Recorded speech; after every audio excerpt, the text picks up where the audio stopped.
Hello, welcome. My name is Chris, aka Crom, and welcome to my little mini tutorial. Today I'm going to be doing a quick and dirty procedural animation implementation, and we're going to be using inverse kinematics and FABRIK in Gamemaker. But before we talk about those things or define anything, let's take a minute to go over the things that you're going to need to be familiar with in order to understand the content of this tutorial. So, as you can see, stuff that you're going to need to know includes structs and constructors, methods, arrays, as well as built-in functions that are included in Gamemaker, including array length, point direction, and lengthdir x and lengthdir y. Basically things to do with arrays and vectors. I assume that if you found this tutorial today, you most likely already know roughly what kinematics are and what they can be used for in the context of video game development, but just in case you aren't, let's take a moment to define some things. For our tutorial today, we're going to be using a technique called FABRIK. FABRIK stands for forwards and backwards reaching inverse kinematics. We'll be using this system to procedurally animate essentially a little limb, like a tentacle. And why is it forwards and backwards reaching? That's because updating the limb is a two-step process. First, we make the limb reach towards its target, and then we make it reach backwards, constraining it into allowable positions. But rather than talking about it, it's probably easier to just look at it. So let's take a quick look at a completed setup of this system and see exactly what it does and maybe pick it apart a little bit. So, as you can see, we have a colorful little snake creature sort of wriggling across the screen.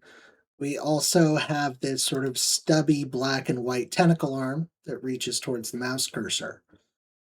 I think we'll look at the little tentacle and just take a closer look at how it's following the mouse cursor. So let's just get rid of the snake really quick. And I'm going to pause the physics on the tentacle so that we can take a look at how it's updating its position. Okay, there we can go. You can see it's no longer following the mouse cursor. So as we talked about earlier, FABRIK involves a forward pass and a backwards pass. So if we're going to update this thing, we would start with the forwards pass. How do we do that? Well, we would start by just taking this end joint here, the joint at the end of the tentacle arm, and moving it straight to the target. After that, we would need to update every single joint here in succession. Basically, what we're going to do is just we have this little line here. We're going to just sort of move this joint here along this line until it reaches the appropriate length based upon the segment length that it was set up with. So if we just move that, update it there, and now you can see that this joint is out of position, but we'll just do the same thing, and then the same thing, and then the same thing, and then the same thing, and the same thing, over and over and over until we've updated all the joints. But as you can see, there's sort of a little problem now, which is that this root joint, the sort of the shoulder, if you will, of the tentacle, it's been pulled off of its position, which obviously if this were like a limb on a creature, that wouldn't be okay. So that's where the backwards pass comes in. So what we're going to do now is we're going to take this root joint, the shoulder, and we're just going to move it back into position. And then much like we did before, we're going to update each joint, moving it along that line back to an allowable position. So we'll do this one, and then this one, and then this one, this one, this one, this one, this one, this one, this one. Boom. And we have just completed a full sort of update cycle of this limb, making it reach towards the mouse cursor. Now, in a real FABRIK implementation, like with this system actually running, it's going to be doing this multiple times per frame. So it could be doing it 3-4 times per frame. Let's just do that really quickly right now.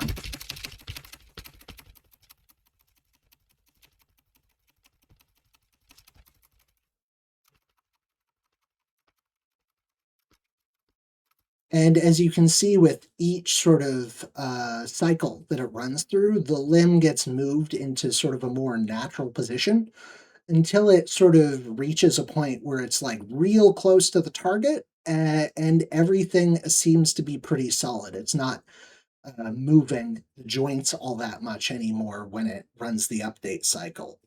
So that's what we're going to be doing, and we will write the functions to do that, starting in just a moment here. Okay, so back in the project, I have basically completely empty project here. I do have a room, which I've named room test, but other than that, we have basically nothing. So let's go ahead and start by creating a script file. And I'm just going to name the script file scr kinematics. And then we're going to basically put all of our functions that we'll use to set up our kinematic system inside this script file. So our kinematic system is going to be constructor-based, and we're going to have two main constructors that we're going to use to make it. We're going to make a limb constructor, and then we're going to make a segment constructor. Basically, the limb constructor will be building the limb itself, so the little tentacle that we just looked at in the previous example. And that tentacle is going to be built out of an array of segments. The majority of the logic is going to be in the limb constructor, so that's going to be quite a bit more complicated. So let's start by just making our segment constructor. So our segment constructor, let's just go ahead and do function segment. And our segments are going to have a few different things. They're going to have an X position, they're going to have a Y position, and then they're going to have a length. There we go. Constructor. Can I spell? Yes, I can. All right, so X position. So we're just going to do X is equal to X, Y is equal to Y, and length is equal to length. And that is done. That is going to be the entirety of our segment constructor. Okay, so with that out of the way, we can go ahead and start our limb constructor. So let's just do function limb. And let's think about the information that we're going to want to pass to our limb when we create it. I think that is most likely going to be the position of the root, root.x, and then root.y. And then let's also pass it precision. Precision, I can spell.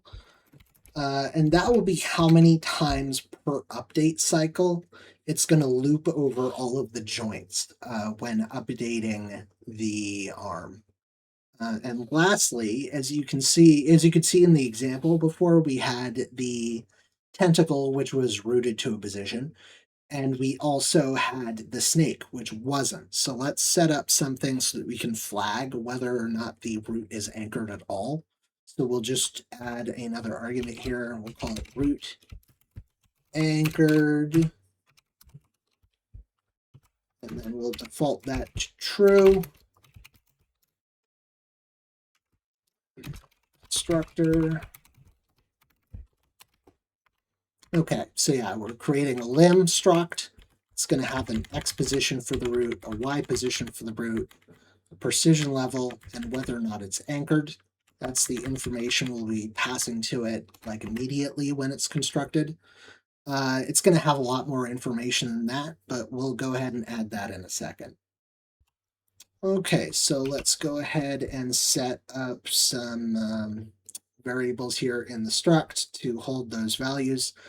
I'm partial to doing this leading underscore thing to denote that something is a private variable. Gamemaker doesn't really have private variables, so you can do this or not do it, you know, depending on what you like. But I'm just going to set up double underscore root anchored, and then we'll default that to anchored, the argument from the constructor. and then we'll do iterations equal to precision.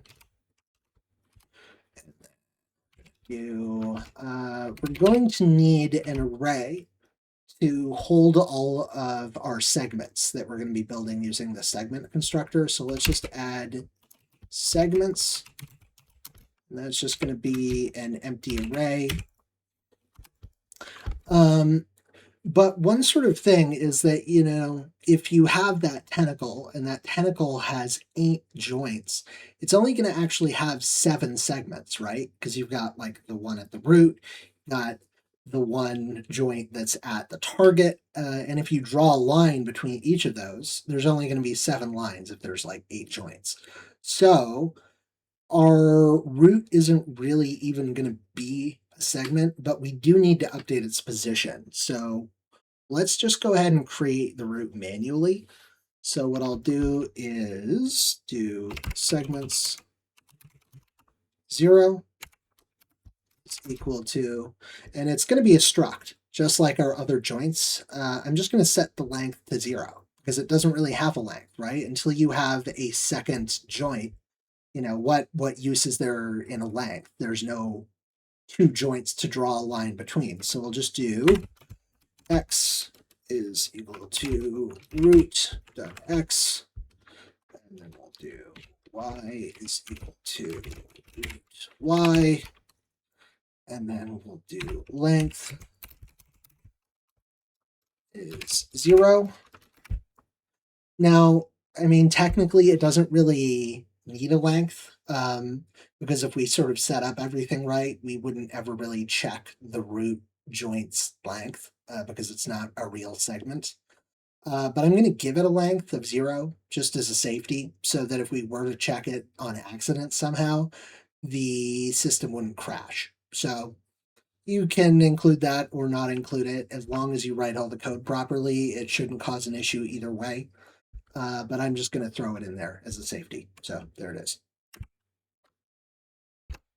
Okay, now I know we just sort of added the root joint, but we also have the root position, because if you recall when we were updating the tentacle a minute ago, during that update process, the root joint would actually get pulled off of the root position and then have to be moved back onto the root position.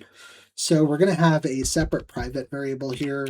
We'll just call it root, and I think I'll make it a struct. And then we'll call root dot x, and we'll make that be equal to root x, the argument that we're passing to the constructor, root dot y, root y, again, just getting it from the arguments that the user is passing to the constructor. So we've got a struct to track the position that our root joint should be in. So we're also going to need a variable to track the limb's target. So let's go ahead and make that a struct as well. So we'll do target. Let's make that a struct, and then target dot x is equal to, we need to give it a default position. I'm just going to default it to the root. So I'm just going to make it root dot, or well, root x, and then target y to root y. Now you might want to specify an initial target, maybe when the limb is created. If so, you could just pass, you add additional arguments here for the target. I'm not going to bother with that. You can do it if you want. Okay, so that should be basically all of the variables that I think we need.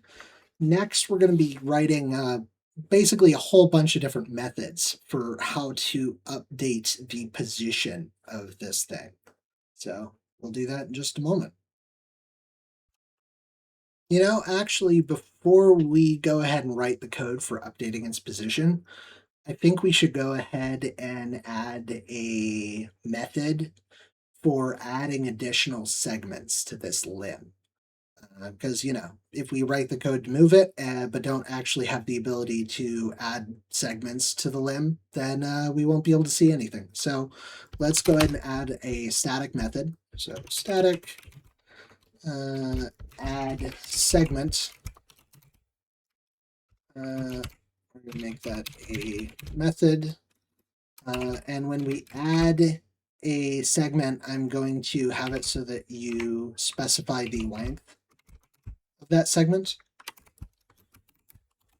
Sort of give it to the method.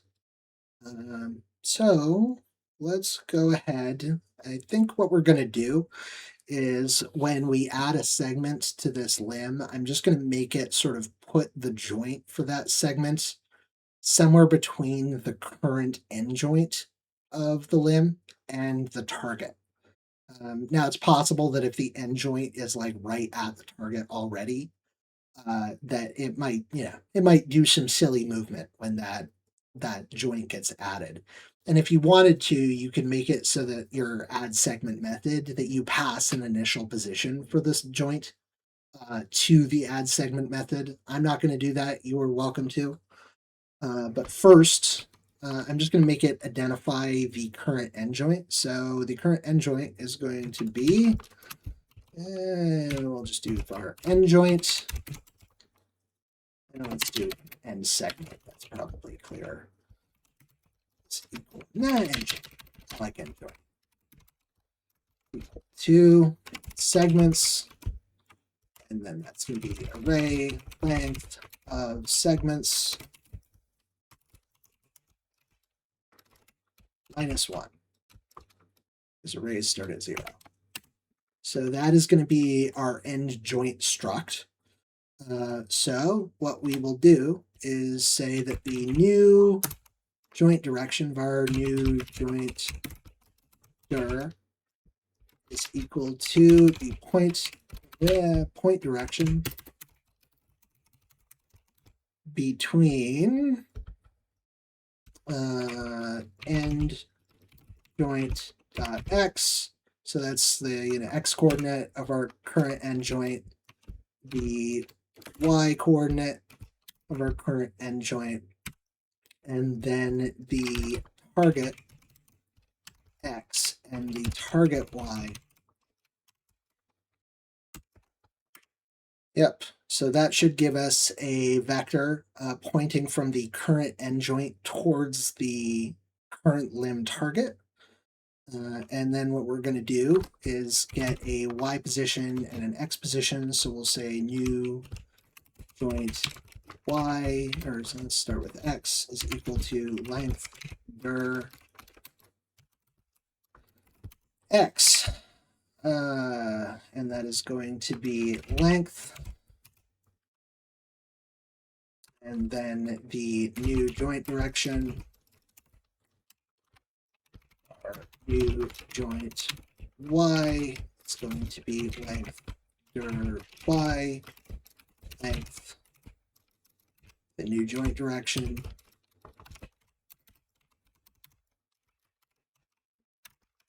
So basically we're going to get an x and a y coordinate that is length pixels away in the direction between the current end joint and the current limb target. And then that is just going to be where we create the new joint. So let's go ahead and do array push into segments, a new segment, and then for the x position, we will do new joint x, and then for the y position, we're going to do new joint y, and then for the length, we will just do length. And that should, one moment, please. Oh, I am silly. I was missing a parenthesis. Okay. One other quick correction. New joint x length dir is actually just going to give us the length from 0. So we actually need to add the current end joint x and y here. So let's do end joint dot x plus length or x of all that other stuff, and the end joint y plus the length or y. And the last thing that I'm going to do is I think I will make this add segment method return self. Why are we making it return self? Well, it'll allow us to chain multiple segment creations together. Like if we were to do, my limb, obviously none of this is really ready yet, but if we were to do my limb is equal to new limb, and then I'll create it at XY, give it a person. We don't need that stuff because that's all optional. But if we were to do, create a limb at my limb, and then do my limb dot add segments, if we return self, then what we can do is we can chain these together. So I can add segment, then I can add segment again on the same line, and then add segment again on the same line, and it will create all of those segments. And because when we're returning self, we are returning the limb. So that allows us to just do this this dot again and call the function a second time to add multiple limbs all in one line. So that's pretty cool, and that's why I'm going to do that. Yeah, but that should take care of the add segment method. So let's move on. Now I think the next method that I'm going to add to our limb constructor is going to be just a method for updating the limb target. So let's go ahead and do static, call it update target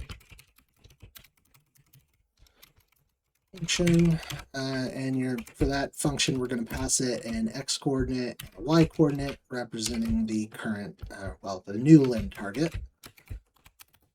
This one's going to be really simple. All it's going to do is set target dot x to x, and then target dot y is equal to y, and that's done. While we're at it, let's just add a similar method for updating, I guess, the root position. So let's do static update root to function x, y.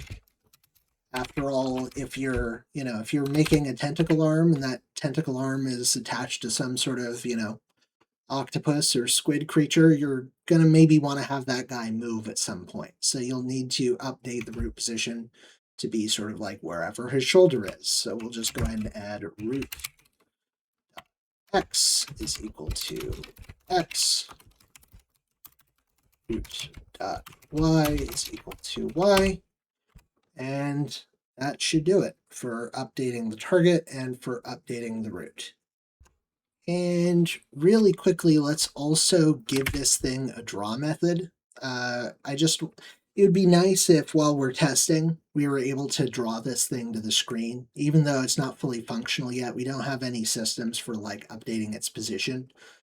Just to make sure that everything is working, it would be swell to be able to draw it to the screen. So let's do, let's not make draw static. It's possible you might want different limbs to draw themselves differently. So we'll give it a default draw method, but leave the door open to that being overwritten on a per limb basis. So I'll just do draw is equal to function. No arguments for that one. And what we're going to do for drawing it is we're just going to loop over all of the segments. So we'll do for our equals 0, is less than the array length of the segments array I plus.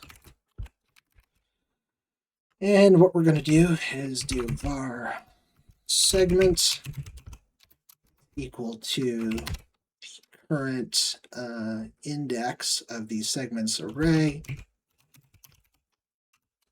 So var segment is equal to segments I, so that will grab the struct associated with the current segment that we are looping over. And then for that segment, we're going to draw a circle. So we'll do draw a circle at segment dot x, segment dot y. Let's make it, I guess, 5 pixels, and we'll make it an outline. That should make it look similar to my earlier example.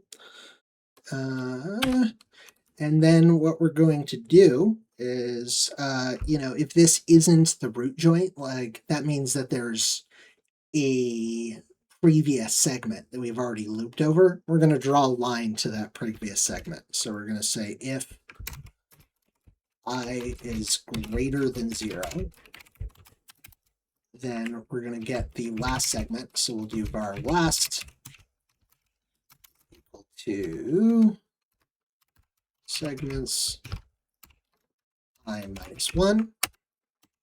That'll grab the previous segment struct. And we're going to draw a line from last.x, last.y to segment.x, segment.y.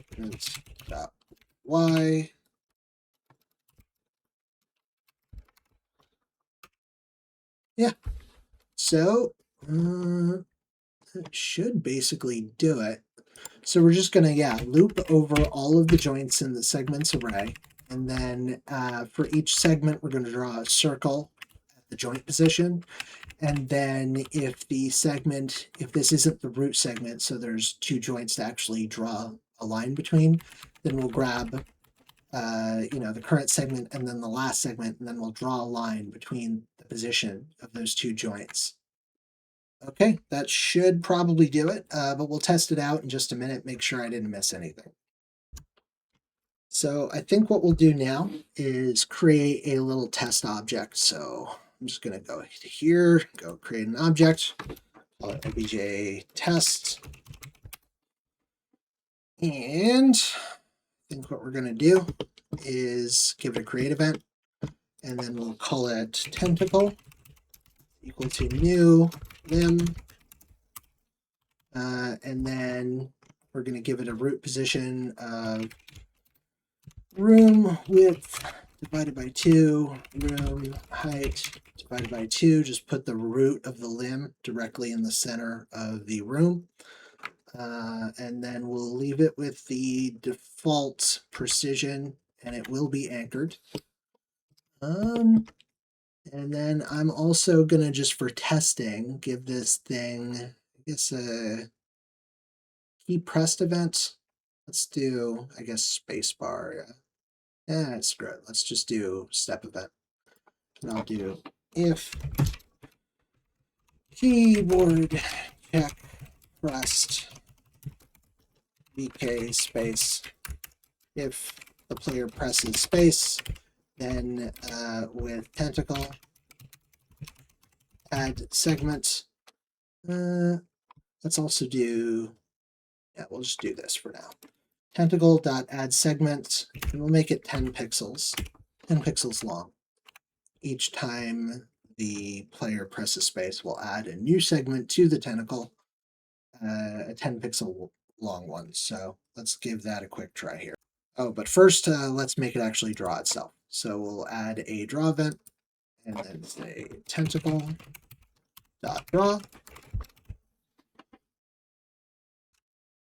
And then we're also going to have to add the test object to the room. So let's just add an instance of that into the room really quick and give it a test.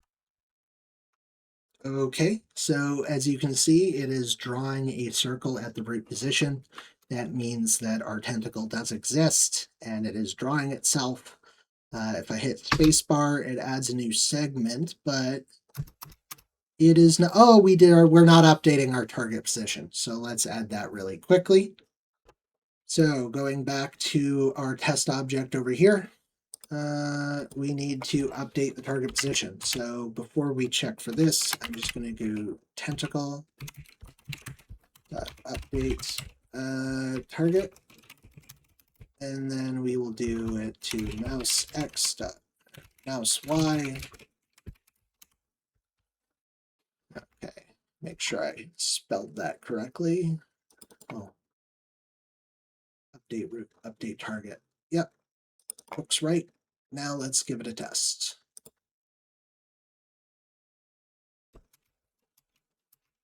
So as you can see, as I'm adding the segments, they are reaching towards my mouse cursor, so that's good. It means our add segment method is working correctly. We're obviously still not updating the position of the limb just on a regular basis. That's going to be sort of where the bulk of the logic of the system is, and we'll get started on that in just a moment. So, yeah. Okay, so going back over to our kinematic script file, we can go ahead and add a static update method. So static update function, no arguments for this one. And as we described earlier, when you're setting up FABRIK, it involves doing a forward pass and then doing a backwards pass. Now I could just put all of the logic of both of those passes in this update function. I think I'm actually going to call it update joints, to make it a little bit clearer what it's doing. So update joints. So I could put both the forward pass and the backwards pass, all of the logic in here, but it's probably going to get a little bit messy. And I think it probably makes more sense to just create forward pass and backward pass as other methods within this constructor. And then the update joints method is going to call that forward pass and the backward pass method. So what we'll do here is we'll call forward pass. Yeah, that doesn't exist yet, but let's just pretend that it does. And then we're going to call backward pass.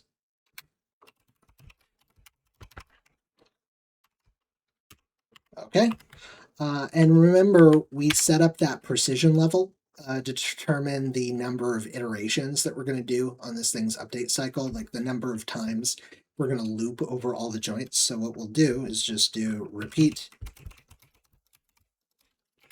iterations. So for, for however many iterations we've specified, we're going to run both of these. And the other thing is, if you recall, we had the little snake creature whose root was not anchored to any position.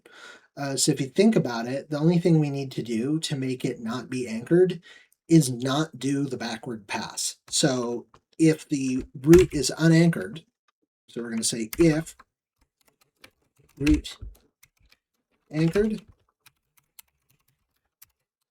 then we're going to run the backwards pass portion of the update joints method.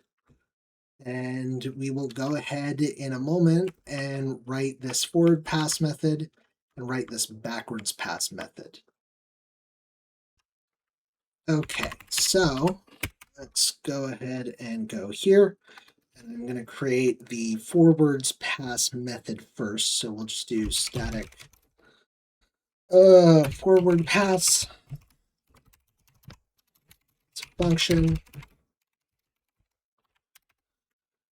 And then we're going to start by getting, I think we're just going to get the array length of the segments array. So we'll do var length is equal to the array length of the segments array.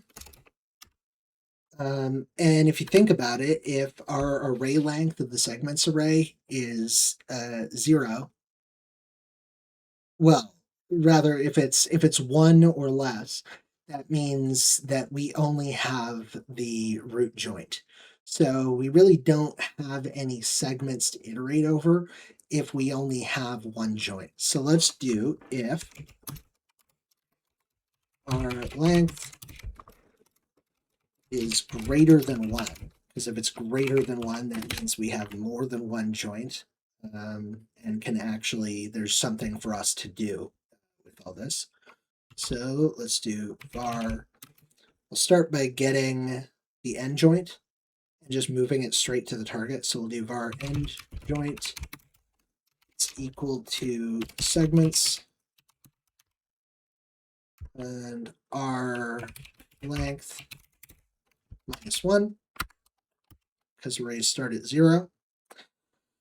And we'll just update that end joint position. So end joint.x is equal to target.x. So we'll move the end joint straight to the target. And that end joint y is equal to target y. And that should take care of updating our end joint. So the next thing that I'm going to need to do is we're going to have to basically loop over all of the other joints that are in the limb, because we've already moved the end joint, like the hand, if you will, to the target position. And now we have to update each of the other joints to be an appropriate length away from that new end joint position according to their length. So what we'll do is we'll do a quick for loop. So we'll do for our I equals, and we're going to set I equal to the array length that we calculated before. So array length -2. Why -2? Well, because we already moved the end joint, and that is array length -1. So we want to start on the joint immediately before that end joint, because all of the other joints, while the end joint is getting moved straight to the target, all of the other joints are going to play by essentially a different set of rules, and we need to do different stuff with them. So we start with the joint immediately before that, and then we're going to loop sort of backwards from that end joint, going over all of the other joints towards the base, and we'll end at the root joint when we update that one. So I is equal to array length -2, and then we're going to go until I is greater, as long as I is greater than or equal to 0, we'll continue, and then we'll do I -. Okay. Now, within this for loop, basically what we're going to do is we're going to grab the current joint that we're on. Our current is equal to segments I, and then var previous equal to segments I +1.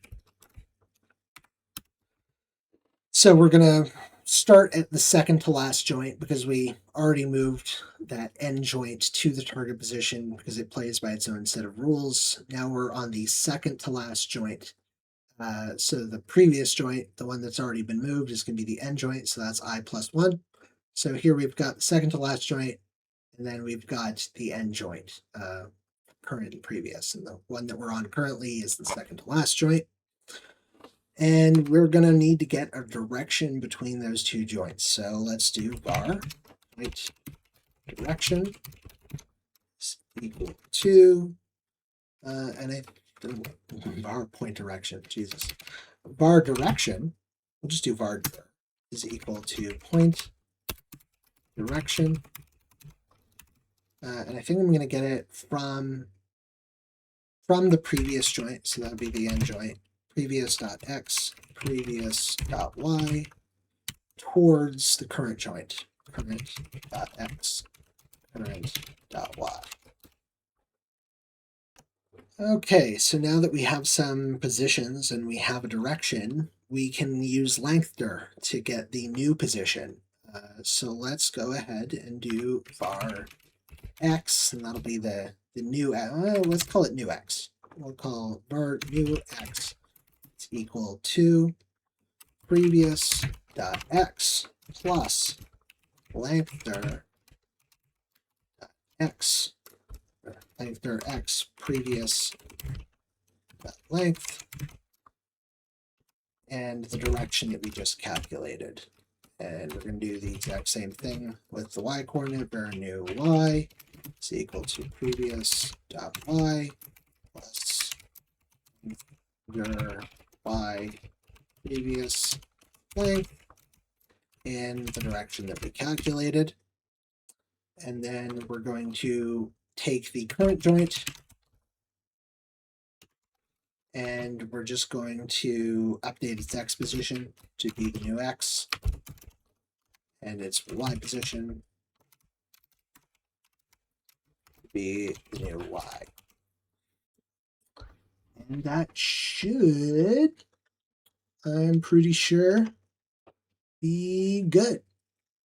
So let's go ahead and look at the backwards pass next. Okay, so we'll create a new static method for the backwards pass. So static backwards pass function.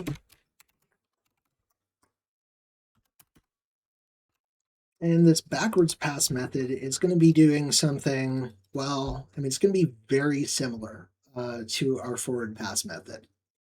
So we're going to write a function. The only difference is going to be starting with the root joint, moving the root joint back to the root position, so grabbing the sort of the shoulder of that tentacle and moving it back to where the shoulder should be. And then it's going to loop over all of the other joints exactly the way we did in the forward pass, but just sort of moving them back towards the shoulder rather than towards the end joint. So we'll go ahead and start that. And we'll start that pretty much the exact same way we did before. So var r length is equal to the array length of the segments array.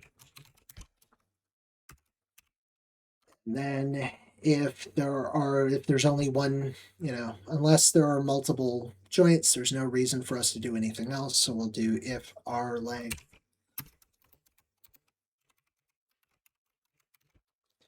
is greater than 1, then we're going to do stuff. And what are we going to do? Well, first we will get the root joint. That's going to be just segments 0. And then for the root joint, we will do root joint x is equal to root x. So we're going to move the root joint x position and the root joint y position back sort of onto the shoulder, where the shoulder should be. Root.y. Okay. And now, just as we did before, the rest is going to be a big for loop. So we'll do for var I equals 0, or sorry, I is equal to 1, because we already moved root, the root joint is segment 0, and we already moved that according to special rules. So we're going to start on 1 and then loop through the remainder of the joints. So we'll do var I is equal to 1, and then I is less than the array length I plus plus.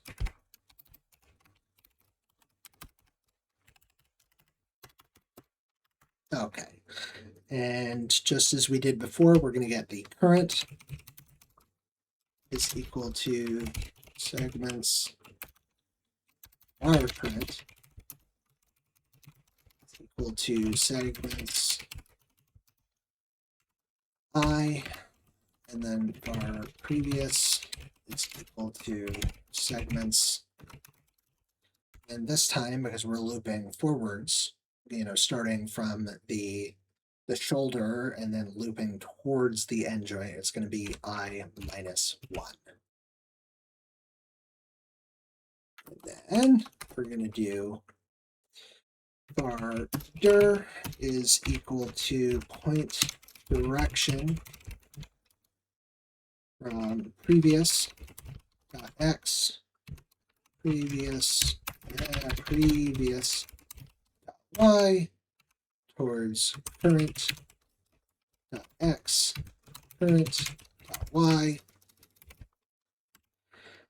and var new x is equal to previous dot x plus lengther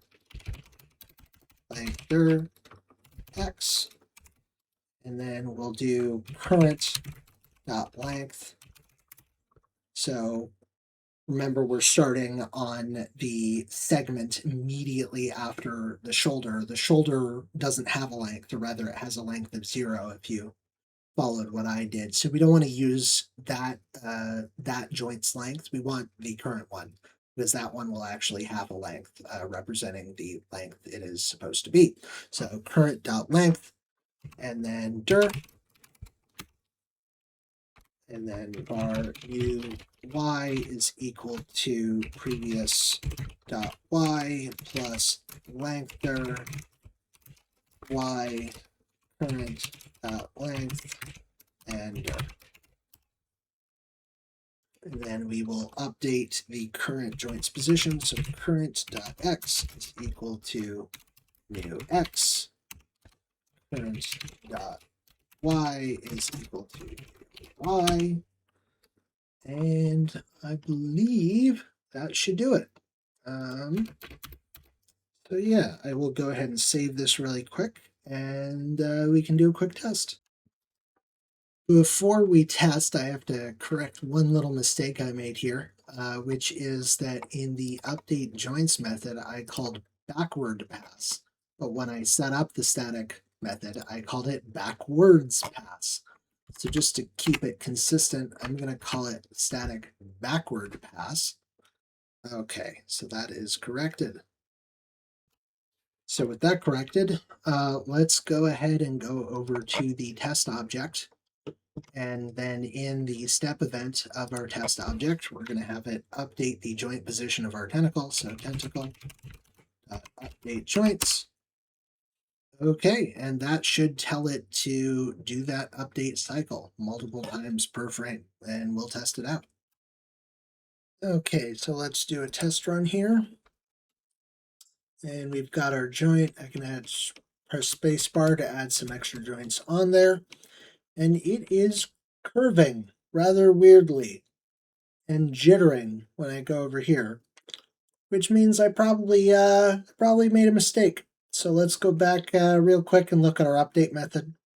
Probably made a typo or something, so let's take a look. Going over to the Kinematics script, we've got blah, blah, blah, blah, blah. Oh, I am dumb. So in the forward pass method, when we did our point direction, I passed in previous x and previous y, and then I passed in current y twice rather than current x and current y.